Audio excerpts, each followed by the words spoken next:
इस बार का नोबेल पुरस्कार इकोनॉमिक्स में मिला है क्लाडिया गोल्डिन को। आप जीएस पेपर 3 के इस टॉपिक से आर्टिकल को रिलेट कर सकते हैं। देखो, इससे पहले ना 2009 में एलिनोर ओस्ट्रोम को नोबेल पुरस्कार मिला था इकोनॉमिक्स में, और उसके बाद 2019 में इस्थर डफलो को मिला था।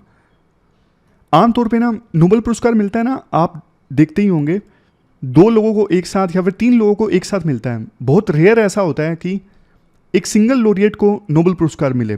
ये 26वीं बार ऐसा हुआ है कि सिंगल लॉरिएट को नोबेल पुरस्कार दिया गया है। अब सबसे बड़ा क्वेश्चन, किया क्या है क्लाडिया गोल्डिन ने?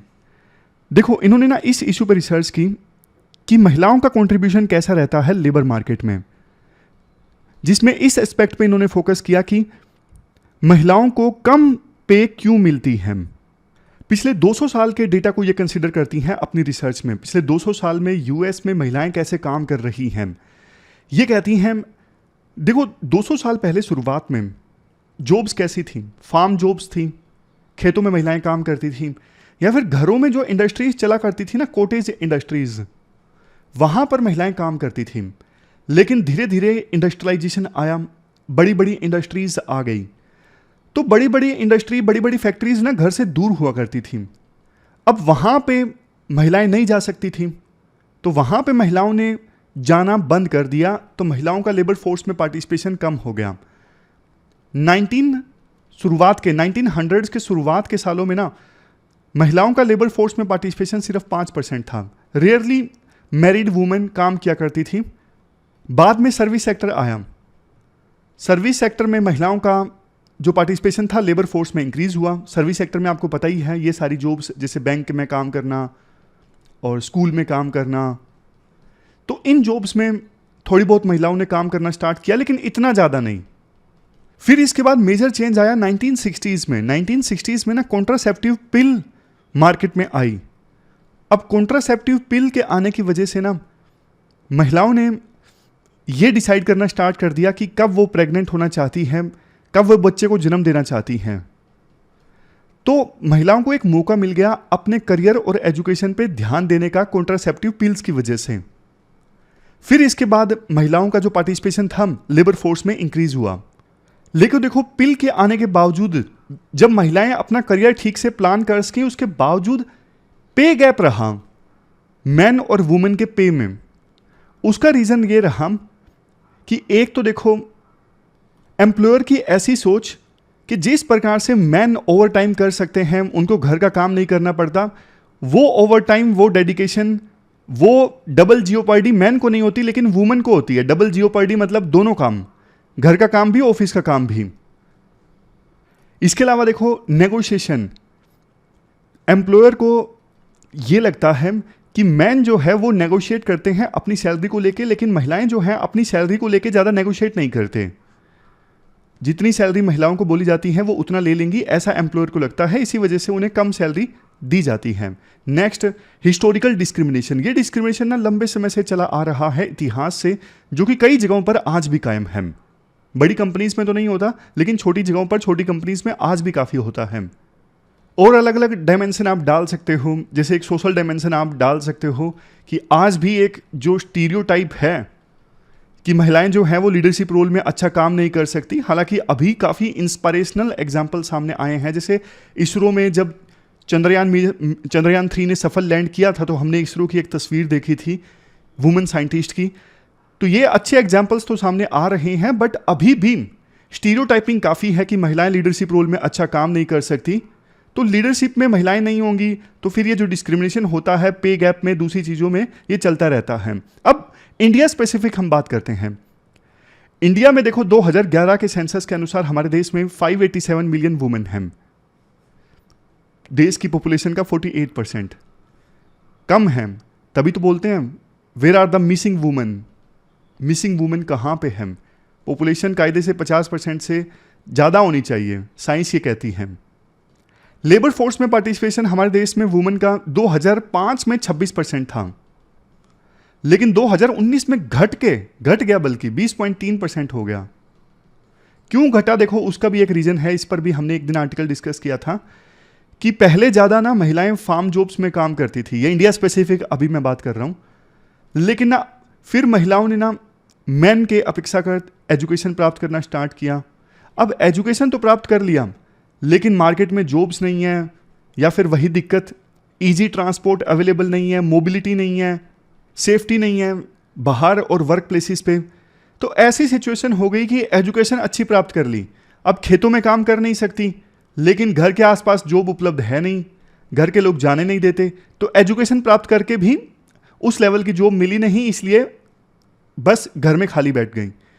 तो ऐसे केसेस बहुत सामने आने लगे, जिसकी वजह से लेबर फोर्स में महिलाओं का पार्टिसिपेशन रिलेटिवली कम हो गया। लेकिन देखो, लेबर फोर्स में महिलाओं का पार्टिसिपेशन जरूरी है। अगर $5 ट्रिलियन हमारे देश की इकोनॉमी को बनाना है तो जेंडर इक्वालिटी और राइट्स के हिसाब से भी जरूरी है। बात देखो देश की इकोनॉमी की नहीं है, हर एक ह्यूमन बीइंग का जो बेसिक अधिकार है वो तो पूरा होना ही चाहिए ना, चाहे वो मैन हो वुमेन हो, हर एक का अधिकार है कि उसे इक्वालिटी से ट्रीट किया जाए, सबका काम करने का अधिकार है। इसके बाद इसे एसडीजी से आप लिंक कीजिए, सस्टेनेबल डेवलपमेंट गोल से। सस्टेनेबल डेवलपमेंट गोल में गोल नंबर 5 क्या है, जेंडर इक्वालिटी से संबंधित। गोल नंबर 8 क्या है, promote full and productive employment.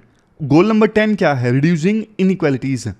देखो एसडीजी गोल्स ना याद करना डिफिकल्ट है, लेकिन ना प्री तो छोड़िए, प्री में तो क्वेश्चन यूपीएससी पूछ ही सकती है, मेंस में ना आप अच्छा खासा वैल्यू एडिशन कर सकते हो। कैसा भी इशू आ जाए आप ना एसडीजी से उस इशू को लिंक कर सकते हो, तो इससे ना वैल्यू एडिशन हो जाता है बढ़िया।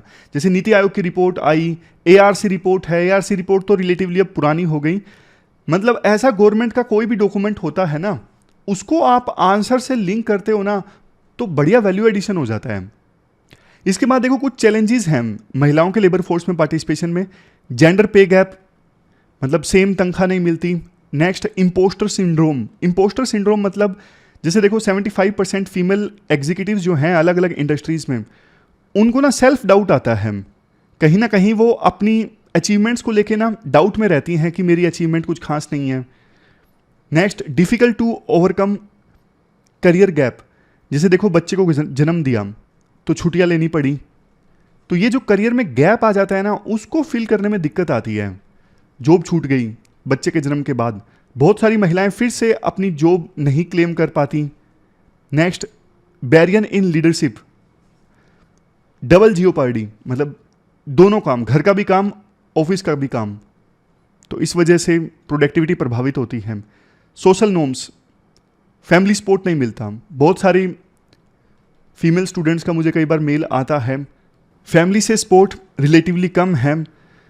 देखो बहुत बार ना जनरेशन का गैप होता है, फैमिली जो है ना कई बारी समझ नहीं पाती एस्पायरेशंस को, उनके ऊपर सोशल प्रेशर होता है, उनको लगता है कि जल्दी से शादी कर दी जाए बस, और कुछ नहीं।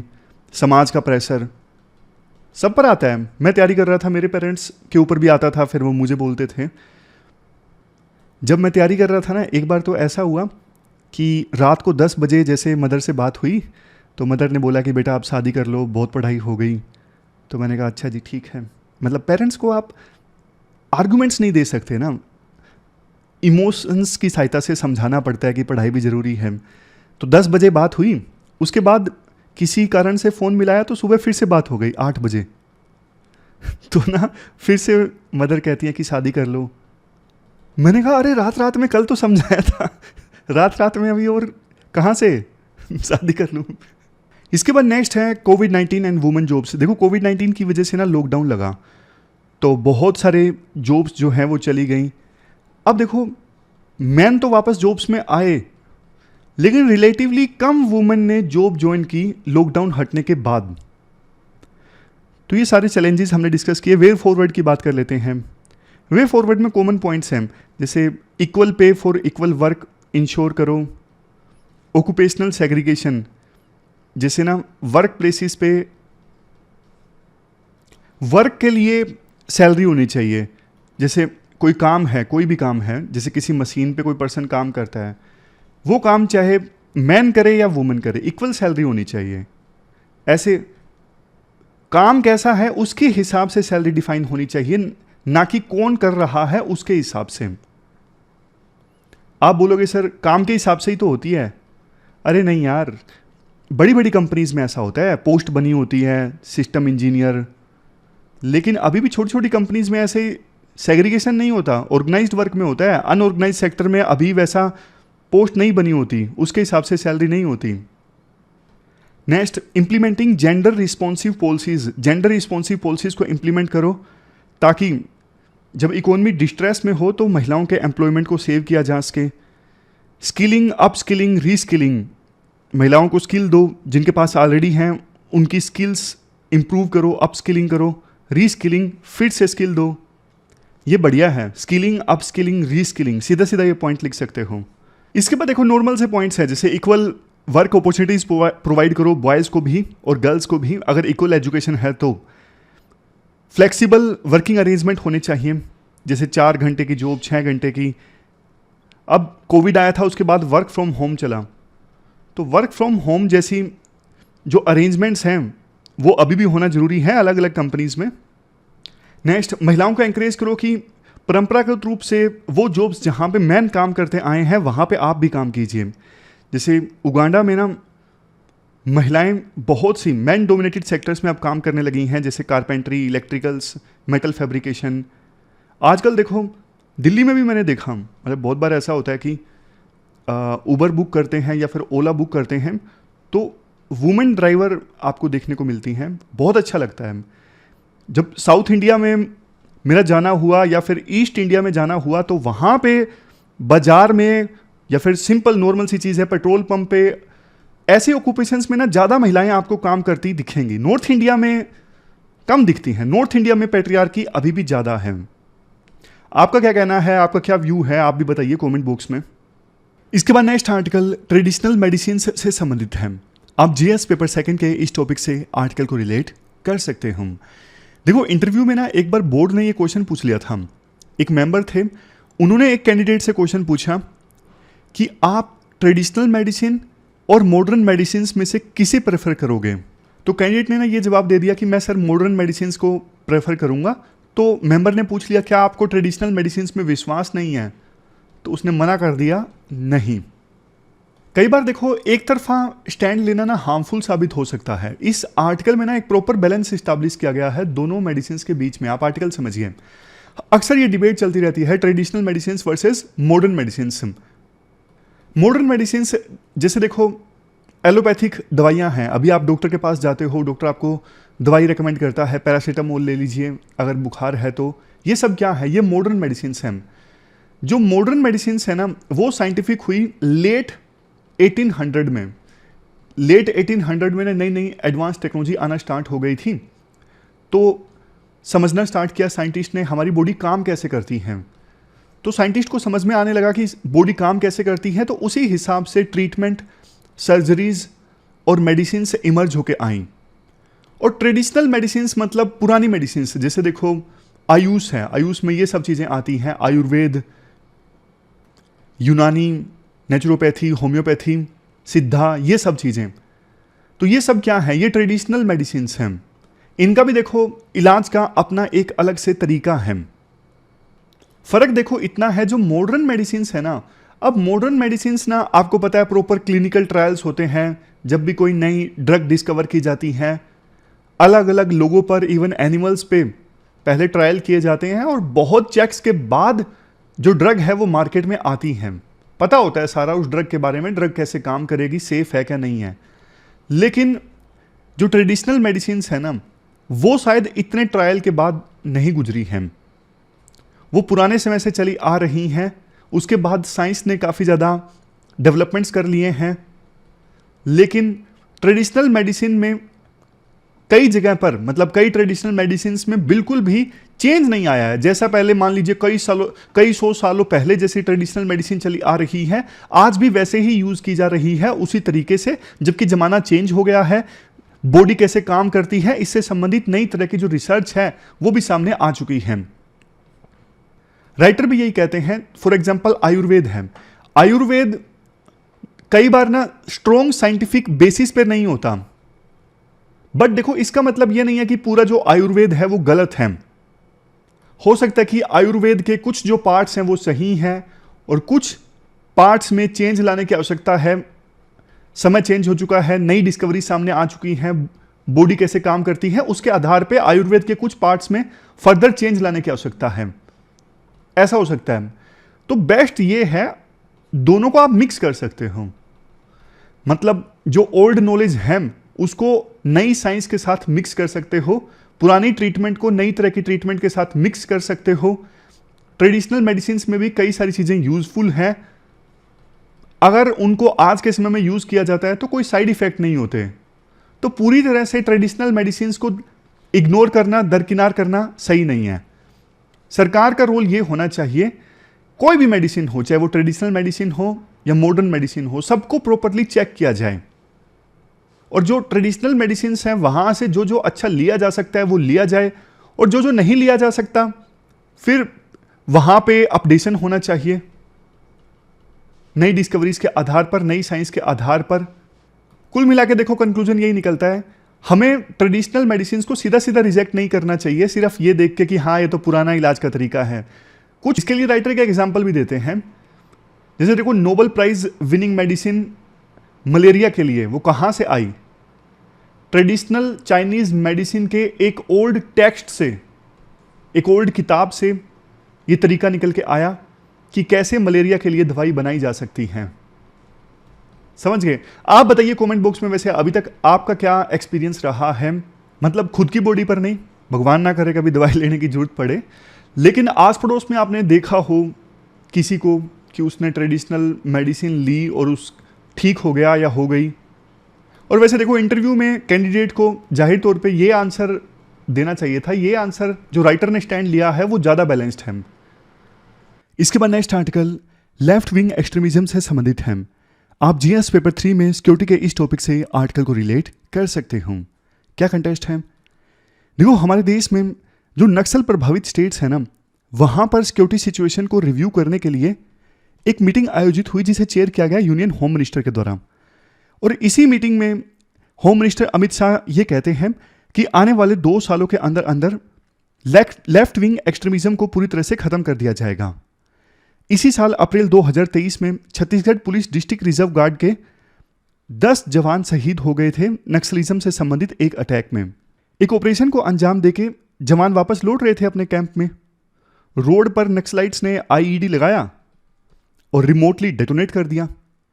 2 साल में देखो नक्सलाइट्स का ये सबसे बड़ा अटैक था। इससे पहले अप्रैल 2021 में छत्तीसगढ़ के बीजापुर डिस्ट्रिक्ट में सिक्योरिटी फोर्सेस के 22 जवान शहीद हो गए थे। तो ये बड़ा अटैक था। देखो हम नक्सलिज्म से संबंधित सारी जानकारी डिस्कस करेंगे, उससे पहले कुछ आंकड़ों पे आप नजर डाल दीजिए। ये रेड कॉरिडोर है। रेड कॉरिडोर मतलब वो राज्य है, वो रीजन जहां पे नक्सलिज्म से संबंधित इंसर्जेंसी देखने को मिलती है। अब देखो नक्सलिज्म की जो आइडियोलॉजी है ना, पहले तो काफी ज्यादा डोमिनेट कर रही थी, लेकिन पिछले कुछ सालों में नक्सलिज्म से संबंधित केस काफी ज्यादा कम हो गए हैं, नक्सलिज्म से प्रभावित डिस्ट्रिक्ट्स काफी ज्यादा कम हो गए हैं। 2022 में ना नक्सल हिट एरियाज में पिछले 40 सालों में सबसे कम इंसिडेंट्स देखने को मिले। एग्जाम्पल के तौर पे अगर देखो मान लीजिए 2010 में नक्सलिज्म से संबंधित 100 अटैक देखने को मिले थे, तो 2022 में ये आंकड़ा घट के सिर्फ 23 रह गया। 77% इंसिडेंट्स में कमी आ गई पिछले 12-13 सालों में। अगर 2010 में 100 अटैक हुए थे तो 2022 में यह आंकड़ा घट के सिर्फ 10 रह गया, यानी 90% अटैक्स में कमी आ गई। 2010 में 90 जिले नक्सलिज्म से प्रभावित थे, लेकिन अब डिस्ट्रिक्ट्स की संख्या घट के 45 हो गई है। 2004 से लेकर 2014 के बीच में 17,679 लेफ्ट विंग एक्सट्रीमिज्म से संबंधित इंसिडेंट्स देखने को मिले और डेथ्स हुई ऑलमोस्ट 7,000। लेकिन अगले 10 सालों में आप देखिए 2014 से 2023 के बीच में लेफ्ट विंग एक्सट्रीमिज्म से संबंधित इंसिडेंट्स कितने? 7,649 और डेथ्स 2020। तो ये बेसिक डेटा आपको मिल गया, आपको ये पता लग गया कि नक्सलिज्म पहले से तो काफी ज्यादा कम हुआ है और अब होम मिनिस्टर का कहना है कि बिल्कुल ही खत्म कर दिया जाएगा आने वाले 2 सालों में। लेकिन अब यूपीएससी ना सीधा सीधा क्वेश्चन भी पूछ सकती है और इनडायरेक्ट भी पूछ सकती है। पहले आप नक्सलिज्म से संबंधित चीजें जान लीजिए, उसके बाद मैं आपको क्वेश्चन देता हूं। देखो वेस्ट बंगाल में ना एक छोटा सा गांव है नक्सलबाड़ी। वहां से ये टर्म निकल के आता है नक्सलिज्म।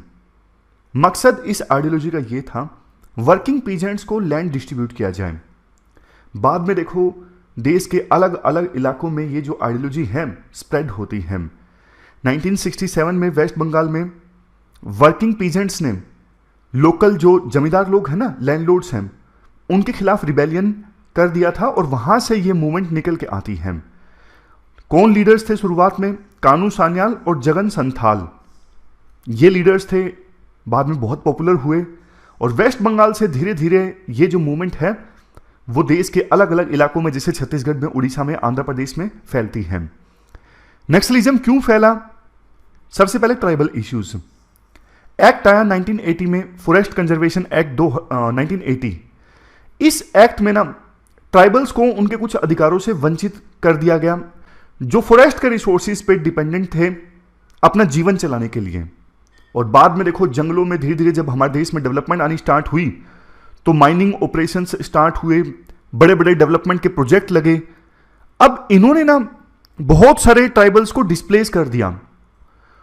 ट्राइबल्स को अपने उन जगहों को छोड़ के जाना पड़ा जहां पे वो बरसों से रह रहे थे। Next, easy target for Maoist.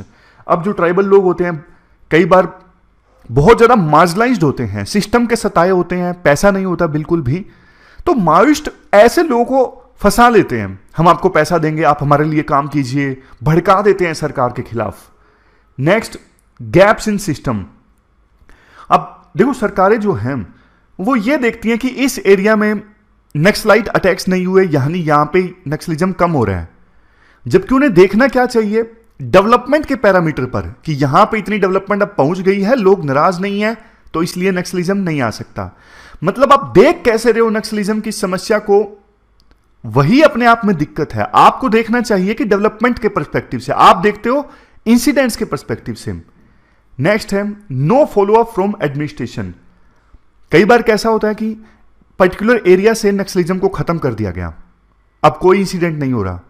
अरे प्रशासन फॉलो अप तो ले, मतलब डेवलपमेंट बाद में वहां पे आया कि नहीं आया? लोकल लोगों ने नक्सलिज्म का साथ देना छोड़ दिया, नक्सलाइट्स का, तो कम से कम अब वहां पर डेवलपमेंट आना चाहिए ना। ये कुछ गवर्नमेंट एफर्ट्स हैं, जैसे देखो ऑपरेशन ग्रीन हंट चलाया गया था ताकि जो नक्सलिज्म से प्रभावित एरिया हैं वहां पे सिक्योरिटी फोर्सेस का बड़ा डिप्लॉयमेंट हो सके नक्सलिज्म को खत्म करने के लिए, और ह्यूमन लाइफ के जो लॉसेस हैं वो कम से कम हो सके। एस्पायरेशनल डिस्ट्रिक्ट प्रोग्राम 2018, जो देश में पिछड़े हुए जिले हैं उन पर स्पेशल फोकस करने के लिए यह प्रोग्राम था, एस्पायरेशनल डिस्ट्रिक्ट प्रोग्राम। इसके बाद रिलीफ एंड रिहेबिलिटेशन पॉलिसी, वो नक्सलाइट जो इस आइडियोलॉजी का रास्ता छोड़ना चाहते हैं, मेन स्ट्रीम में आना चाहते हैं, उनके लिए थी ये पॉलिसी। सरकार के इन प्रयासों के सहायता से देखो नक्सलिज्म कम हुआ है, लेकिन खत्म नहीं हुआ है, ये दिक्कत वाली बात है। अभी स्टेप्स कौन से चाहिए? इनोवेटिव सॉल्यूशंस चाहिए। जिन जिन पॉकेट्स में, घने जंगलों में आज भी नक्सलिज्म एक्टिव है, उनको आइडेंटिफाई करके खत्म किया जा सके। लोकल पुलिस की सहायता ली जानी चाहिए, क्योंकि लोकल पुलिस जो है लोकल ट्राइबल्स की भाषा समझती है, उनके रहन सहन का तरीका समझती है, उनकी साइकोलॉजी समझती है, तो लोकल पुलिस का रोल ज्यादा होना चाहिए नक्सलिज्म को खत्म करने में। Next, ensuring safety and development. Government को सिर्फ सेफ्टी पे फोकस नहीं करना चाहिए, इसके साथ साथ रीजन के ऑलराउंड डेवलपमेंट पे भी फोकस करना चाहिए। सॉरी, क्या चैलेंजेस हैं? चैलेंजेस देखो, सबसे पहला ये है कंफ्यूजिंग आवर टैकलिंग नक्सलिज्म। अभी कई बार ना ये डिबेट चल पड़ती है, नक्सलिज्म एक सिक्योरिटी थ्रेट है या फिर सोशल इशू है। स्टेट गवर्नमेंट्स को बहुत बार ये लगता है कि नक्सलिज्म तो एक सेंट्रल गवर्नमेंट का इशू है और हमें बहुत ज्यादा इनिशिएटिव्स लेने की आवश्यकता नहीं है इस इशू को एड्रेस करने के लिए। सॉरी, थोड़ा जुकाम हो गया। Next, effective intelligence. जो इंटेलिजेंस है उसको और ज्यादा मजबूत करने की आवश्यकता है, जैसे इस इंसिडेंट में कहा जा रहा है कि इंटेलिजेंस का फेलियर हो गया। नेक्स्ट, रिसोर्सेज का जो डिस्ट्रीब्यूशन है नक्सलाइट अफेक्टेड एरिया में वो ठीक से होना चाहिए, मतलब कोई ऐसा पर्सन ना हो, कोई ऐसा सेक्शन ना हो जो डेवलपमेंट के फ्रूट से वंचित रह जाए। गवर्नमेंट के एफर्ट्स का सक्सेस देखें तो सेंट्रल कमेटी पुलिस ब्यूरो के जो मेंबर्स हैं वो या तो मारे जा चुके हैं या फिर उनको अरेस्ट किया जा चुका है सिक्योरिटी फोर्सेस के द्वारा, और वायलेंट अटैक्स भी काफी कम हो गए हैं। वे अहेड क्या होना चाहिए? सबसे पहले स्टेट गवर्नमेंट को इस समस्या को खत्म करने के लिए आगे आना चाहिए और सेंट्रल गवर्नमेंट की हेल्प लेनी चाहिए जहां पर रिक्वायर्ड है। नेक्स्ट, इनोवेशन की बात करें, इनोवेटिव मेजर्स लेने की आवश्यकता है नक्सलिज्म की समस्या को टैकल करने के लिए, जो हमने पहले भी डिस्कस किया। और सबसे लास्ट में डेवलपमेंट एंड सिक्योरिटी। जो पीस लविंग पीपल हैं, मतलब जो ना नक्सलिज्म के खिलाफ है, ना साथ है, ना गवर्नमेंट के साथ है, ना खिलाफ है, बस वो पीस चाहते हैं, ऐसे लोगों को तंग ना किया जाए सरकार के द्वारा भी और नक्सलिज्म के द्वारा भी। नक्सलिज्म जो नक्सलाइट्स हैं उनके ऊपर तो सरकार का बस नहीं है, लेकिन सरकार कम से कम इस मामले में एक्शन ले सकती है। लोकल पुलिस को इफेक्टिव बनाया जाए या नहीं बनाया जाए, अभी हमने डिस्कस कर लिया कि लोकल पुलिस को टेरेन की जानकारी होती है, नक्सलाइट्स जो है उनकी भाषा की जानकारी होती है, तो लोकल पुलिस को लीड लेना चाहिए नक्सलिज्म को खत्म करने में। तो ये हमने ब्रीफ में पूरा इशू डिस्कस कर लिया। अब चलते हैं अगले आर्टिकल की तरफ। क्वेश्चंस देख लीजिए आपको जो आज अटेम्प्ट करने हैं, ये मेंस के क्वेश्चंस हैं। यूपीएससी ने पूछे थे दो, ऊपर वाले दो क्वेश्चंस तो लेफ्ट विंग एक्सट्रीमिज्म से संबंधित, और नीचे वाला क्वेश्चन ये traditional and modern medicine system से संबंधित है। नोबेल प्राइज से संबंधित ये प्री का क्वेश्चन है। देखो 2000 से लेके ना 2010 के बीच में और इवन उससे भी पहले यूपीएससी ना नोबेल प्राइज पे क्वेश्चंस पूछा करता था, बट 2010 के बाद तो यूपीएससी ने नोबेल प्राइज से संबंधित क्वेश्चंस पूछने बंद कर दिए। मतलब टेक्नोलॉजी है, कोई इशू है, उस पर तो फिर भी पूछ लेता है, नाम वगैरह नहीं पूछता किसको मिला है। लेकिन अब यूपीएससी का पैटर्न देखो बहुत ज़्यादा अनप्रेडिक्टिव हो गया है, तो आप अपनी तरफ से ना जो बेसिक इन्फॉर्मेशन है नोबेल प्राइज से संबंधित वो लेके जाइएगा एग्जाम में। जैसे ये क्वेश्चन है, आप अटेम्प्ट कीजिए, कमेंट बॉक्स में आंसर दीजिए, फिर मैं बताता हूँ। सोच लिया? अब आंसर बताता हूँ। देखो इस क्वेश्चन का आंसर ए है। पहली स्टेटमेंट सही है, दूसरी स्टेटमेंट गलत है। नोबेल प्राइज फॉर पीस बाद में ऐड किया गया था, ना कि लिटरेचर। तो आज के डिस्कशन में इतना ही है। Thank you very much for discussion.